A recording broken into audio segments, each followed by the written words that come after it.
जी students, हमारा question number 16 है। Thermal expansion of liquids. Heading आपको नजर आएगी। Explain thermal expansion of liquids with an experiment.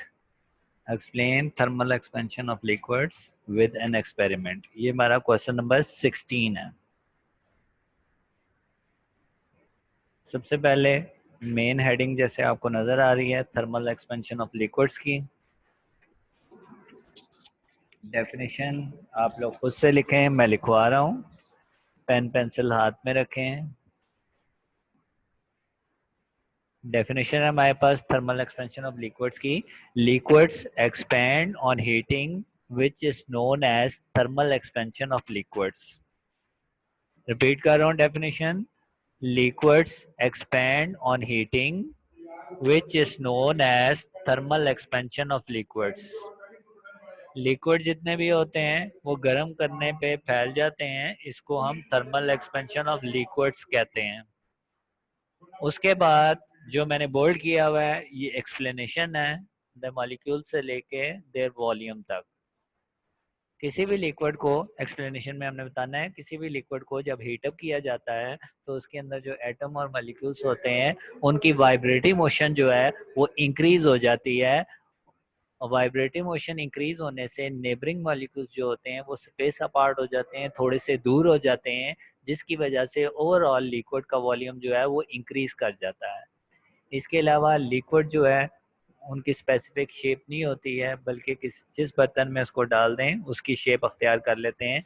इसलिए लिक्विड को जब भी हीटअप किया जाता है सबसे पहले वो वेसल एक्सपेंड करता है जिसमें उसको डाला होता है, और उसके बाद लिक्विड की एक्सपेंशन स्टार्ट होती है। तो हमने क्या कहा, सबसे पहले definition, liquids expand on heating which is known as thermal expansion of liquid. उसके बाद जो बोल्ड हुआ है ये एक्सप्लेनेशन है, जिसमें इन शॉर्ट मैंने बताया कि लिक्विड को जब हीटअप किया जाता है तो उसके अंदर जो एटम और मॉलिक्यूल्स होते हैं उनकी वाइब्रेटरी मोशन जो है वो इंक्रीज हो जाती है। वो नेबरिंग मॉलिक्यूल्स पे फोर्स लगाते हैं और उनको स्पेस अपार्ट कर देते हैं, थोड़ा सा दूर कर देते हैं, जिसकी वजह से ओवरऑल वॉल्यूम जो होता है लिक्विड का वो इंक्रीज कर जाता है। इसके अलावा लिक्विड को जब भी हीटअप किया जाता है उसको सबसे पहले किसी ना किसी बर्तन में डाला जाता है। तो इसका मतलब है जब लिक्विड को हीट करेंगे तो पहले बर्तन एक्सपेंड करेगा, उसके बाद हीट जो है वो लिक्विड्स में जाएगी। इसलिए लिक्विड में एक्सपेंशन जो होती है वो दो किस्म की होती है, वो नीचे आपको नज़र आएगा। There are two types of thermal volume expansion for liquids. तो यहाँ पे टाइप्स की हेडिंग डाल दें। एक अपेरेंट वॉल्यूम एक्सपेंशन कहलाता है और एक रियल वॉल्यूम एक्सपेंशन कहलाता है। तो लिक्विड्स की एक्सपेंशन दो किस्म की हैं, टाइप्स में हमने बताया, apparent volume expansion and real volume expansion. ये दोनों एक्सपेंशन जो है वो आपको एक्सपेरिमेंट्स में दिखाई देंगे कि ये बेसिकली होते क्या हैं। तो हमारा एक्टिविटी या एक्सपेरिमेंट जो है वो टेक से स्टार्ट होता है और ये जाएगा अप टू टेक से लेके इक्वेशन 8.16 तक। टेक से लेके 8.16 तक, और इसके साथ ये डायग्राम जो साइड में बनी हुई है ये डायग्राम हमने बनानी है। एक्सपेरिमेंट हमारा क्या है, एक वेसल लिया हमने, उसमें कलर्ड वाटर जो है वो हमने डाल दिया। लॉन्ग नेक वेसल है, देख सकते हैं इसकी गर्दन काफ़ी लंबी है। तो हमने ऐसे का वेसल लिया, इसको हमने किसी स्टैंड के ऊपर रखा और इसको हमने हीट अप करना शुरू कर दिया। शुरू में लिक्विड का लेवल जो है वो 8 पॉइंट पे था। ए पोजीशन जो है वो initial level of the liquid को रिप्रेजेंट कर रही है। उसके बाद जब हम इसको हीटअप करते हैं तो हम नोट करते हैं कि पानी का लेवल जो है वो ए से बी की तरफ पहले फॉल करेगा, नीचे गिर जाएगा। उसके बाद जो है वो बी से सी की तरफ जो है वो लिक्विड एक्सपेंड करेगा। रिपीट कर रहे हैं, वेसल जो है उसके अंदर कलर्ड वाटर हमने डाला, उसके बाद हमने इसको हीटअप किया। इनिशियल पोजीशन लिक्विड की ए थी, हीट करने से क्या हुआ कि लिक्विड पहले नीचे की तरफ डिसेंड हुआ, गिरा, बी पे पहुंच गया उसका लेवल, और उसके बाद लिक्विड जो है वो एक्सपेंड होके सी तक चला गया। अब हम बात करते हैं कि ए से बी की तरफ क्यों फॉल हुआ था और उसके बाद जो है वो बी से सी की तरफ कैसे राइज हुआ। ए पे इनिशियल पोजीशन पे जब लिक्विड मौजूद था और हम हीट कर रहे थे, तो सबसे पहले हीट जो है, ये जो हमारे पास राउंड शेप वेसल है, इसको हीट जाती है, यानी कि सॉलिड को हीट जाती है। ये सॉलिड जो होता है यानी वेसल एक्सपेंड कर जाता है। इसके एक्सपेंड होने से पानी जो है वो नीचे की तरफ गिर जाता है, क्योंकि सॉलिड जो है उसका वॉल्यूम बढ़ जाएगा, वेसल का वॉल्यूम बढ़ जाएगा, जिसकी वजह से लिक्विड जो है उसका लेवल नीचे गिर जाएगा, बी तक पहुंच जाएगा। उसके बाद जब हीट लिक्विड में पहुंचती है तो लिक्विड अपनी एक्सपेंशन स्टार्ट करता है और वो बी से सी तक एक्सपेंड कर जाता है। तो ए से बी जो है हमारे पास वो वेसल की एक्सपेंशन है, बी से सी जो है हमारे पास रियल एक्सपेंशन है जो कि हमारे पास लिक्विड की है, और ए से सी तक जो एक्सपेंशन है इसको अपेरेंट एक्सपेंशन करते हैं, क्योंकि हमने शुरू में लिक्विड ए पे रखा था और काफ़ी देर बाद हमने चेक किया तो वो सी पे चला गया, तो हमें लगा कि लिक्विड जो है वो ए से सी तक एक्सपेंड हुआ। रिपीट कर रहे हैं, ए से बी तक जो हमारे पास इस वक्त मौजूद है एक्सपेंशन, यानी कि जो कि वेसल की हुई थी, पानी नीचे की तरफ गिरा था, तो ये ग्लास एक्सपेंशन कहलाती है या वेसल एक्सपेंशन भी इसको हम कहते हैं। बी से सी तक जब लिक्विड एक्सपेंड हुआ तो इसको हम रियल एक्सपेंशन ऑफ लिक्विड कहते हैं, क्योंकि लिक्विड असल में बी से सी तक एक्सपेंड हुआ था, पहले ए से बी की तरफ तो वो फॉल हुआ था जो कि ग्लास एक्सपेंशन की वजह से था। उसके बाद ए से सी तक जो है हमारे पास ये अपेरेंट एक्सपेंशन कहलाती है, जो कि हमने ऊपर दो टाइप्स भी हमने बताए थे, apparent volume expansion and real volume expansion. Apparent volume expansion A से सी तक जो है वो अपेरेंट वॉल्यूम एक्सपेंशन है। ये आप देख सकते हैं, इक्वेशन एक बनाई हुई है यहाँ पे। इस इक्वेशन में लिखा है बी सी, जो कि real expansion of the liquid है। आप देख सकते हैं बी से लेके सी तक जो है वो लिक्विड एक्सपेंशन हुई थी और ये रियल एक्सपेंशन ऑफ लिक्विड कहलाती है। तो हमने लिखा बी सी जो कि रियल एक्सपेंशन ऑफ लिक्विड है, ये बराबर है ए सी प्लस ए बी के। ए सी अगर आप देखें तो मैंने बताया था ए से सी तक हमें लगा ऐसी एक्सपेंशन हुई, तो ये हमारे पास कहलाती है अपेरेंट एक्सपेंशन ऑफ लिक्विड। उसके बाद लिखा हुआ है plus A B. A B जैसा कि मैंने आपको बताया था कि पहले हीट जो है वो सॉलिड पे जाएगी, ग्लास पे जाएगी, वो एक्सपेंड करेगा, तो इसका नाम हमने दिया एक्सपेंशन ऑफ फ्लास्क। तो ए से बी जो है वो एक्सपेंशन ऑफ फ्लास्क कहलाती है। तो इक्वेशन 8.16 और विद डायग्राम जो है यहाँ पे हमारे पास एक्सपेरिमेंट जो है वो कंप्लीट हो जाता है।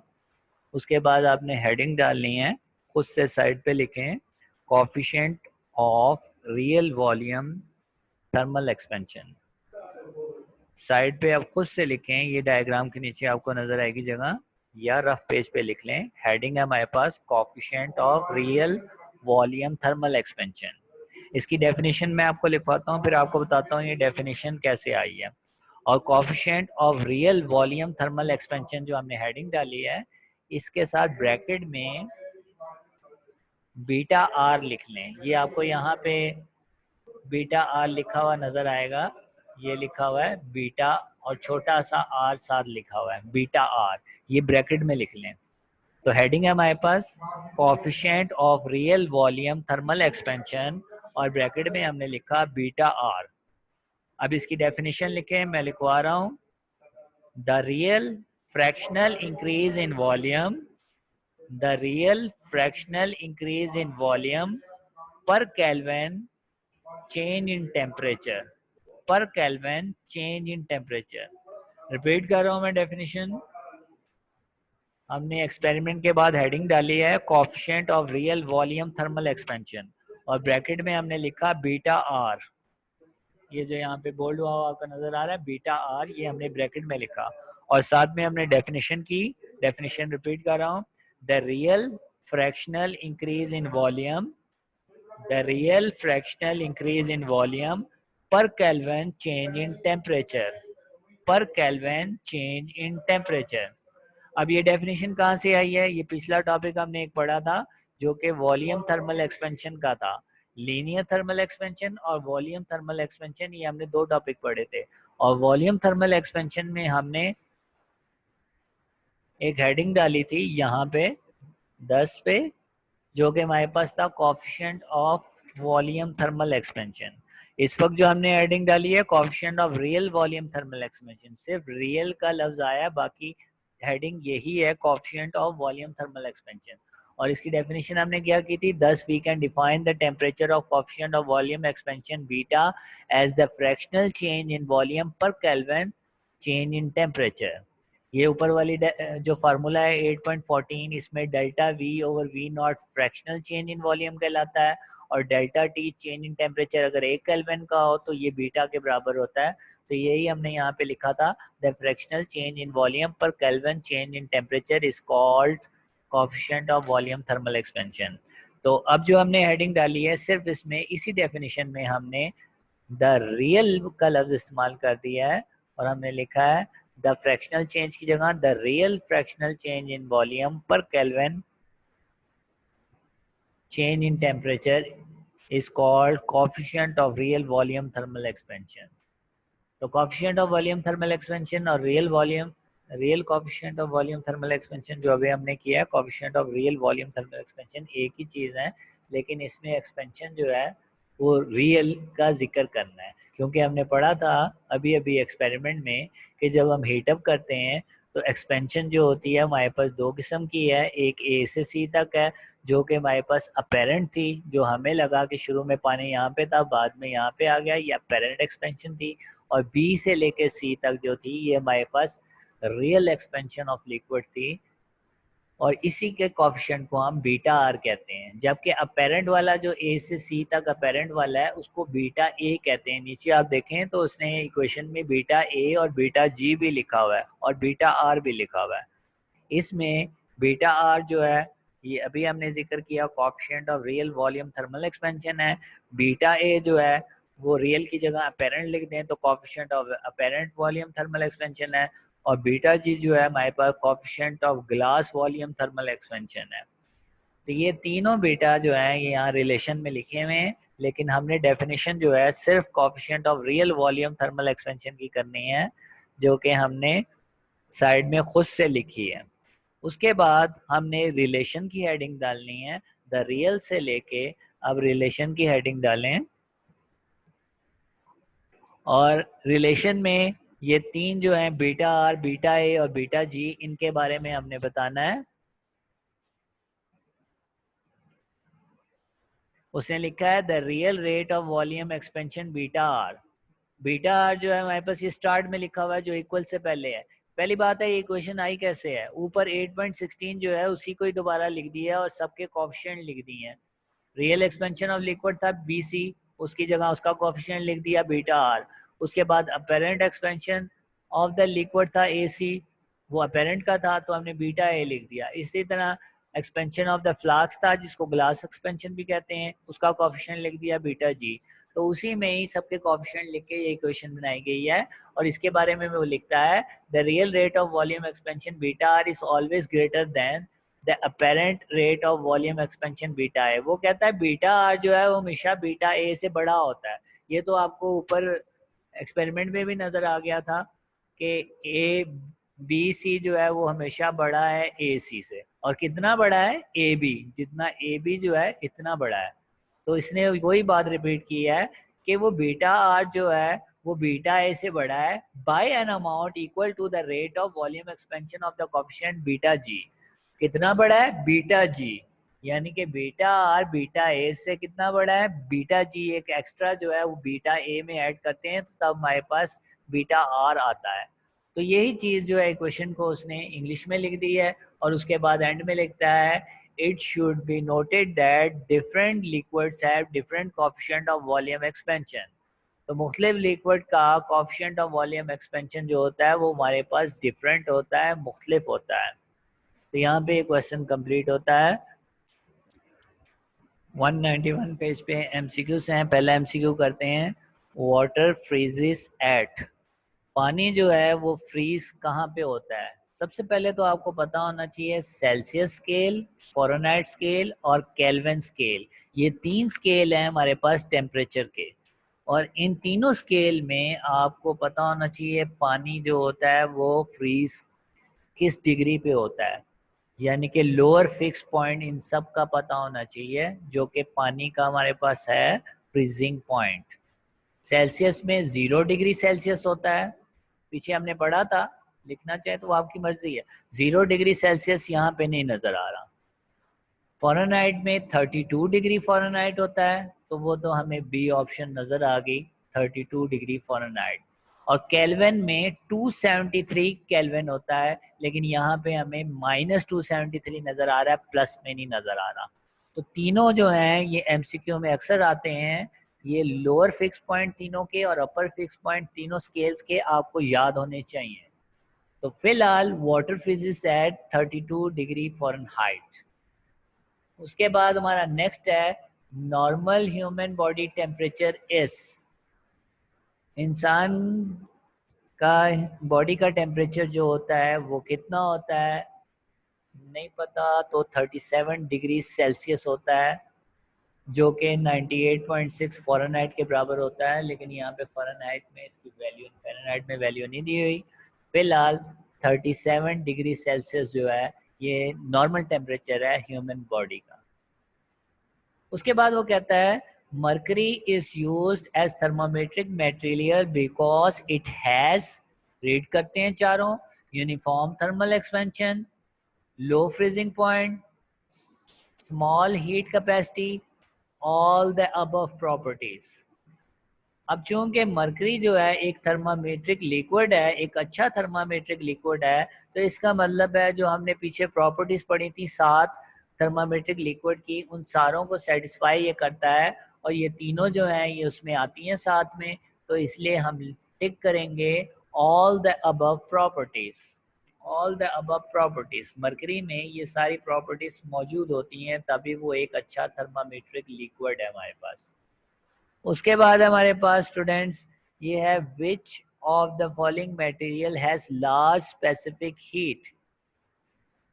अब इनमें से स्पेसिफिक हीट किसकी ज्यादा है, हमने पीछे अगर आपको याद हो हमने पढ़ा था large specific heat of water, पानी की स्पेसिफिक हीट जो है वो बहुत ज़्यादा होती है, जो कि 4200 जॉल पर केजी पर केल्विन के बराबर होती है, 4200 जॉल पर केजी पर केल्विन के बराबर होती है। और स्पेसिफिक हीट के टॉपिक में ही हमने पढ़ा था। तो वाटर जो होती है इसकी स्पेसिफिक हीट जो होती है बाकी तीन की निस्बत ज़्यादा होती है, तो आपने वाटर को टिक करना है। वैसे आप 174 पेज पे देखें तो वहाँ पे एक टेबल बना हुआ है, और उस टेबल में सबकी स्पेसिफिक हीट जो है वो दी हुई है, और उन सब में अगर आप देखेंगे तो पानी की स्पेसिफिक हीट सबसे ज़्यादा है, और ये बाकी तीन ऑप्शंस जो हैं कॉपर, आइस और मरकरी ये भी वहाँ पे मौजूद हैं, और उनकी स्पेसिफिक हीट कम है, तो वाटर को हमने टिक करना है। पांचवा है हमारे पास which of the following material has large value of temperature coefficient of linear expansion. वो कहता है कि कोफिशिएंट ऑफ लीनियर एक्सपेंशन जो है वो हमारा इन चारों में से किसका ज्यादा है। पेज 184 में आपको एक टेबल नजर आएगा, और उस टेबल में इन चारों के कोफिशिएंट दिए हुए हैं, एल्यूमिनियम, गोल्ड, ब्रास और स्टील, चारों के कोफिशिएंट मौजूद हैं, और हमने चेक करना है इनमें से ज्यादा किसका है। तो एल्यूमिनियम जो है आप टेबल में देखेंगे तो एल्यूमिनियम की वैल्यू सबसे ज्यादा है coefficient of linear thermal expansion की, तो इसको टिक कर लें।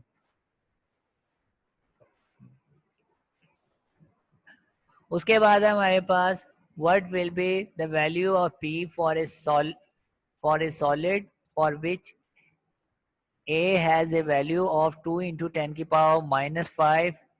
ये ए नहीं है, बेसिकली ये अल्फा है, आपने अपनी बुक में देखेंगे तो ये अल्फा लिखा होगा। तो हमारा एमसीक्यू है which will be the value of beta for solid for which alpha has a value of 2 into 10 की पावर -5 k -1। तो वो कहता है अल्फा की वैल्यू ये है, तो बीटा की वैल्यू क्या होगी, ये पी नहीं है ये बीटा है, अपनी बुक में देखेंगे तो ये बीटा है और यहाँ पे अल्फा है। तो अल्फा अगर दिया हुआ है तो बीटा की वैल्यू कितनी होगी, तो हम रिलेशन जानते हैं beta is equal to 3 alpha. तो ये वैल्यू को अगर 3 से मल्टीप्लाई कर दें तो हमारे पास वैल्यू आ जाएगी बी वाली 6 इंटू 10 की पावर -5 के -1। तो beta is equal to 3 alpha, 3 से मल्टीप्लाई करके ये वैल्यू आ जाएगी।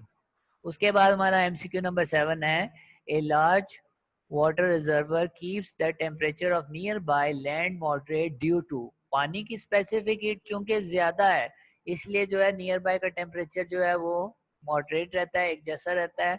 तो D part large specific heat of water की वजह से जो है वो टेम्परेचर मॉडरेट रहता है। और लास्ट में हमारे पास which of the following affects evaporation, evaporation का असर इन सब में से किस पे होता है? टेम्परेचर। ये हमने एवेपोरेशन का टॉपिक पढ़ा था, उसमें बताया था फैक्टर्स में टेम्परेचर पे इफेक्ट करता है एवेपोरेशन। सरफेस एरिया, एरिया की भी हेडिंग मौजूद थी फैक्टर्स में। विंड, विंड की भी हेडिंग मौजूद थी। इसका मतलब है तीनों पे इफेक्ट करता है। तो हमारे पास आएगा ऑल द अबव। तो आपने किसको टिक करना है? All the above.